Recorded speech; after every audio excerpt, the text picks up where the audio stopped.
Morning, everyone. Donny Walker here. Well, it's almost noon now. Actually, it's Saturday. I'm home alone today. Shelly's going to hang out with her mom and sister. It's a beautiful day. It's about 10 degrees here in Parksville, BC on Vancouver Island. Sun's out. I just took the little Foz for a ride on my bike or my scooter.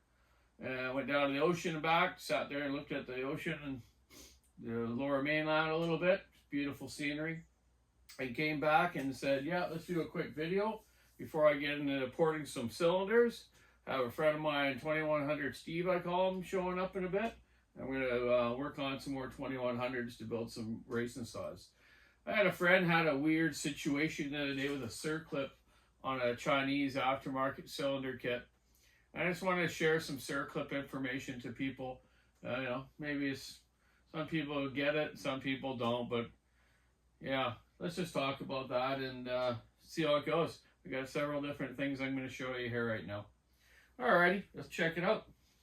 I have set up on my bench some different pistons, some different circlips, and some different installation tools that I've had for years. One of the tools I've had, I'm going to show you how I put a clip in. I've had it for, I don't know, 30 years maybe, doing Italian kart engines, okay? So here we go. We got, hopefully you're zoomed in enough. Maybe I'll zoom in a bit more when I put the clip in, okay? So I just want to show you this stuff first. So most pistons in chainsaws you have, not all though, stills have the circlips that don't have the little ears on them, right? There's one with the little ear on it here. This is out of a 3120. And this is out of an Italian kart engine, but that's what the still ones look like in almost all models of their saws. They have had some that had ears like that on it, yes. So there you go. So the pistons for these circlips are different too. Like this is an Italian kart engine piston. I believe it's a DAP. You see here? Yeah, it says DAP on the inside. This is an old DAP piston port piston. It has a what they call a Dykes ring with a nice domed piston. So this was a piston port engine that juniors would run. And the Dykes ring is like, so it kind of half sits on the piston and half out, okay? Gives it a real good compression thing. Like a lot of old kart engines, some dirt bikes had the Dykes ring. So there's one type of ring, and maybe another time I'll show you different types of rings. So this one had no like little cutouts in the side here, right? That you could put in there and pry out the circlip that doesn't have the ear, right? So they had to run the ones with the ears in it, so a person can get in there with a needle nose and then take it out, right? And just be careful when you take them out. They always go flying, so just go real slow. Hold your hand over it as you take it out, kind of your other hand, and so you don't lose it. I've lost hundreds of circlips. So anyways, that's the type of piston you would use with the ear type circlip. Like on some different Husqvarna saws or different chainsaw motors or different kart engines or motocross engines. Here's the 3120. Like I say, it doesn't have the little cutouts in it because it's got the ears on it, right? Here's a 372X Torque. It has it because from the factory from Husqvarna X Torque, they have the little cutout so you can get that out of there. But they also have one that's got the ear on it, which has been taken out of this because it's disassembled to port, okay? So you can use your pliers, or you can still dig out the one on the other side, depending which way you want to move the wrist pin out of the piston when you're working on it. So putting these ones in with the ears, yes, you basically use a needle nose. You get the piston there, you have the wrist pin in or out. Get one corner of it in and pry it down, boop, it goes in, rotate it around a little bit, and I like to have the ear on the bottom. I don't know why, I just do. I don't have problems with them. So if there's a theory about that, let me know. So that's how I put those ones in. We'll leave it in. And then on a piston like this, where you don't have the ones with the ears on it, you need an installation tool. Right here beside me, I have installation tools for stills.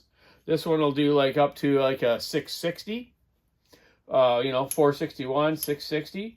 And you need a slightly larger end here and tube in the center for like an 881 or 084, okay? Then they even build them small like this one here for a real fine circlip for like 200Ts or the smaller 170s, stuff like that of stills, okay? Also on the end, they'll have ones like some of the new saws that are stratified. It's hard to get the installation tool in there, so they make like a step one, right? So like on TS420s stills, even on X-Torque Huskies here, it fits right in there, okay? Fits right into that window.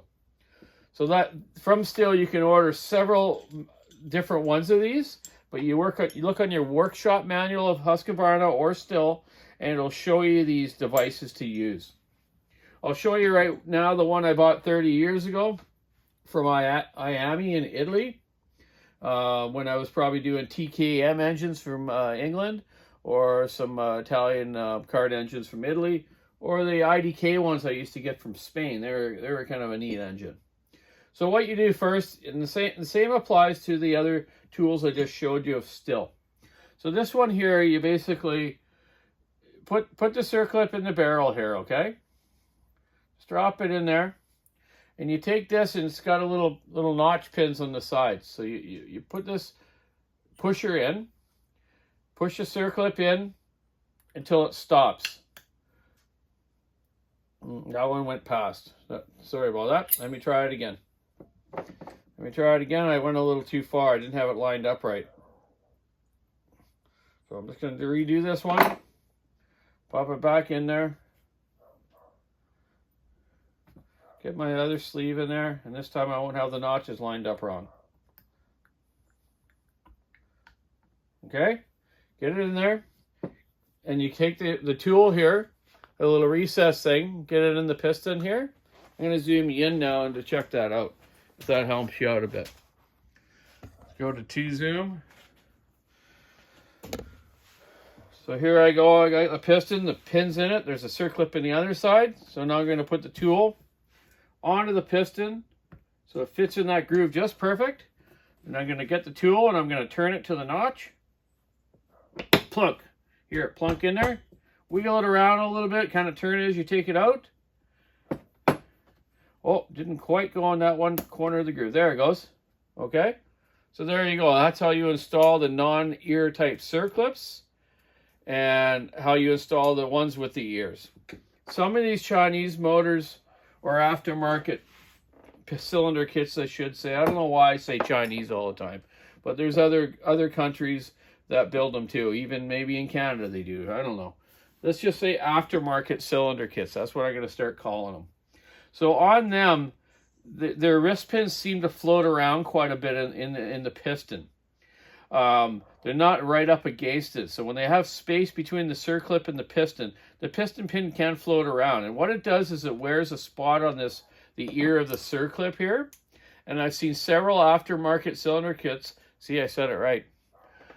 This ear break off and go through the engine or wreck your motor. So now your cylinder and piston are ruined, and sometimes the bottom end. So just watch that on aftermarket cylinder kits. What you can do on them is actually cut part of that ear off. Cut about half of it off, right?